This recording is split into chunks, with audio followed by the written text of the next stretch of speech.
that you want to create, alignment with the budget. It would, wouldn't it? So this is what's taking place. And the cities of the United States, the cities of the world, but primarily the United States, and the urban areas of the United States and the semi-urban areas, they are the front lines.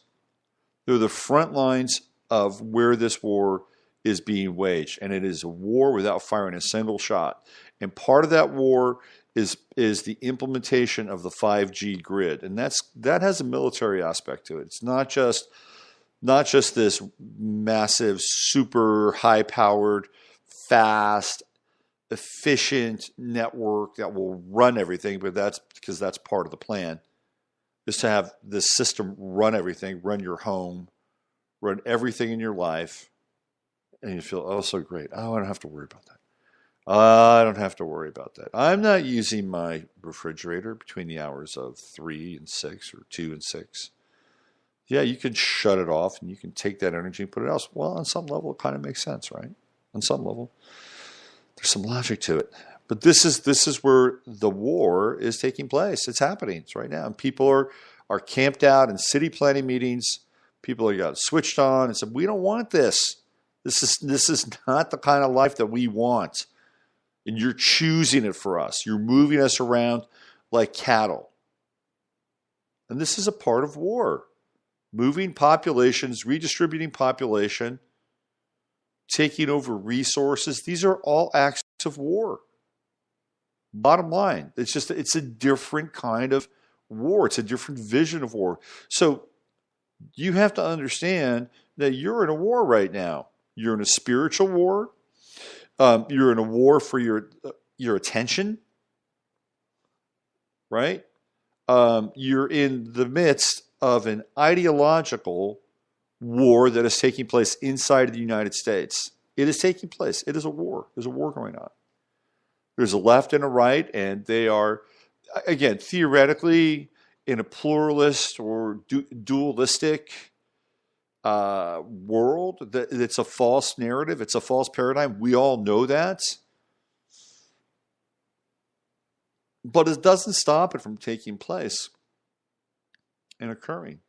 Tucker Carlson just had a major piece of information that came through about how Google was working with the left, the Hispanic community, with people that they're moving people around, bussing people here and there to try to get them to vote. I mean, Google was deeply involved in the last election and towards the end goal of electing Hillary Clinton. Of course, there are a lot of pieces that connect Eric Schmidt and Alpha to Hillary Clinton and the left, and using all those analytics and all of the psychographic information and the virtual drivers and all of those pieces in order to push Hillary across the finish line. Of course, that never gets talked about. But that's the kind of war that you are in. And if you don't understand it, then you're asleep. You're in a trance. It doesn't mean that you have to live every day as if you're in conflict with anybody that walks across your path. You know, that's, I think, dangerous. And it's not healthy to be in that place. So this is it sets up a very strange dynamic, which is cognitively dissonant. And we are theoretically at war in other parts of the world. You know, this country is at war in Afghanistan.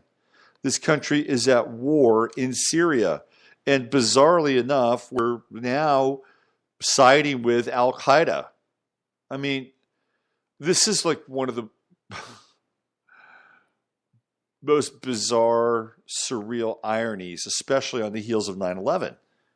Theoretically, it was Al Qaeda and the Taliban and Osama bin Laden and all these people that pulled off that extremely difficult operation. You know how difficult that is to do what took place on 9/11, 2001? I don't think some guy in a cave on a dialysis machine with a bunch of yahoos who'd been in Florida for a few months and had a few flight lessons, are we anything close to being able to pull off what happened on 9/11? And we know who did 9/11. We know who did it. It wasn't dancing Saudis. It was some other people dancing from another part of that world. You know what I'm saying? Hava Nagila, Hava Nagila. So the outgrowth of that, or the manifestation of that, is we're at war. We're at war. We're at war. And we are in a phase of never-ending war. It's like our version of the 1,000 Years' War. It's the war on terror. It's the war without end. It all started in 1965 after the death of JFK, where there was the war on poverty, which is really like, let's create the war on Americans. Well, this is really when it started, was the war on poverty. That's another discussion about war, but we're in a war.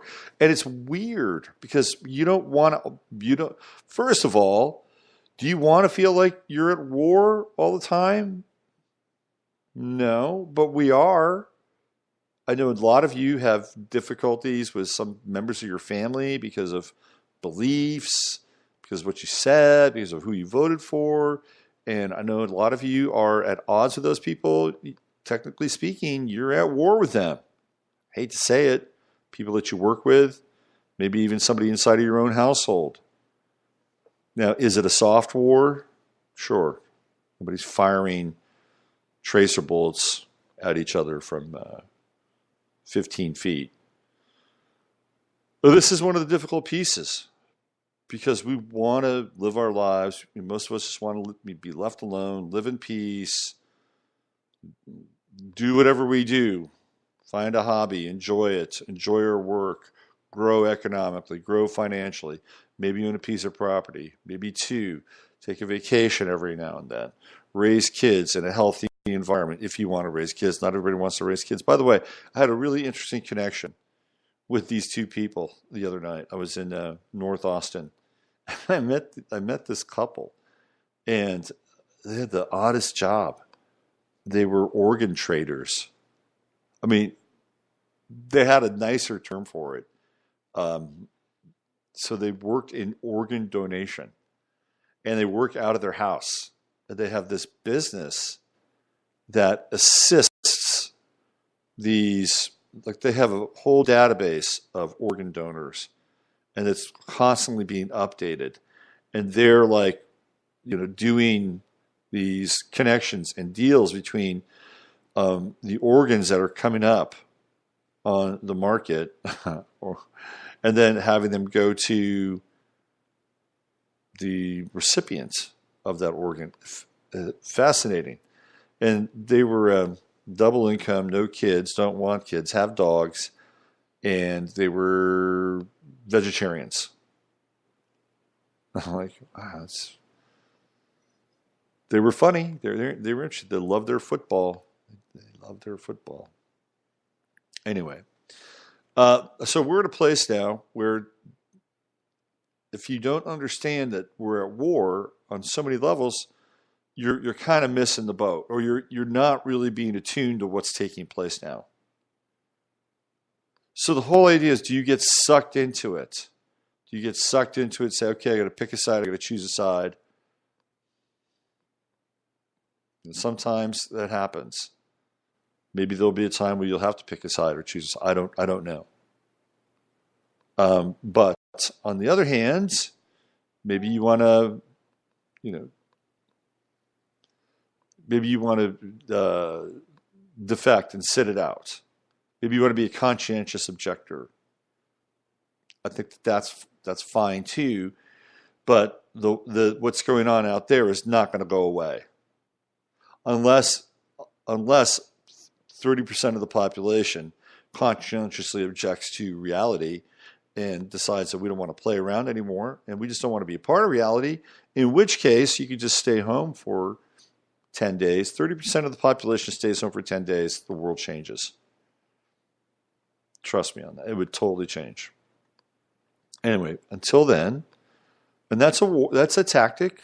That is clearly a tactic. We are If you are involved in this world right now and you don't like where it's going, if you don't like 5G, if you don't like genetically modified foods, if you don't like fluoride in your water, if you don't like the freedom to speak freely to be taken away from you, truncated, muted, filtered, shadow banned, whatever, then you've got a stake in the game. You have a stake in the game, and you have to figure out where you are. For some people, it's like, I'm done. I'm playing the string out. I have no energy. I can't be involved. I can't do this. That's fine. That's fine. That's a legitimate response to what's happening in the world. But there are other people who may say, I'm tired of this shit. And you can say, I'm tired of this shit on both sides.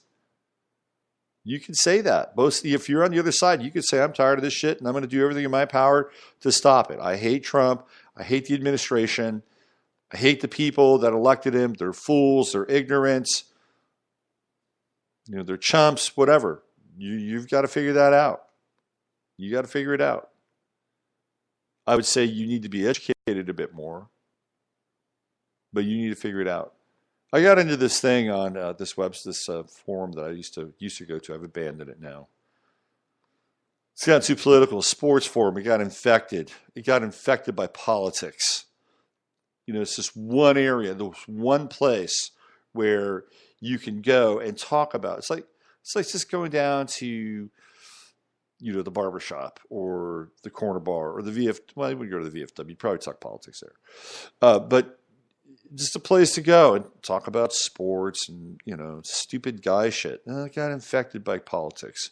Thank you, Colin Kaepernick, for doing that. They say that the Nike sales have gone up now. I wonder how much of that merchandise Nike bought back. When Whitney Houston had her first record, Clive Davis, who at that time was working for Arista, which was his label, right? Arista. Clive Davis went out and bought 1 million copies. They did 1 million pre-orders on Whitney's first record, just to make sure that at that time 1 million was a platinum record.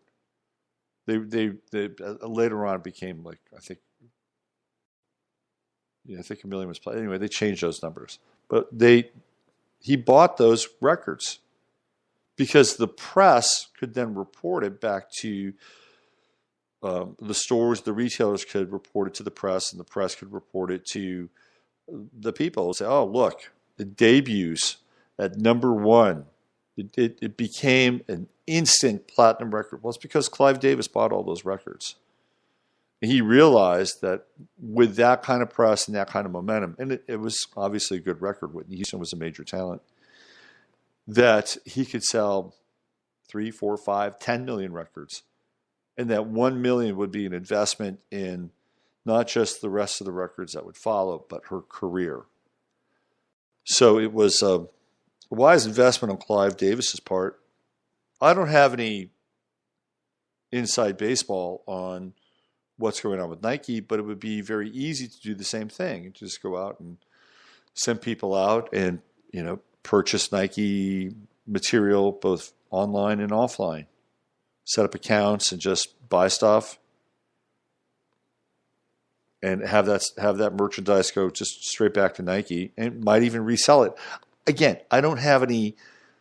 Could there have been an organic response to Kaepernick? And we got to support Nike. Well, maybe some of it was helped along by some very cagey people inside of Nike. Says, look, our stock price has fallen. We need to mobilize. We need to buy some shit. Let's do it. Could happen. So getting back to 9/11, Trump has this tweet, the minimal tweet. And he's got a minimal tweet because he knows what happened. He knows who did the dirty work. He knows who was involved. He knows. And he doesn't want to get drawn into it because I think Trump has a strange conscience, but I do believe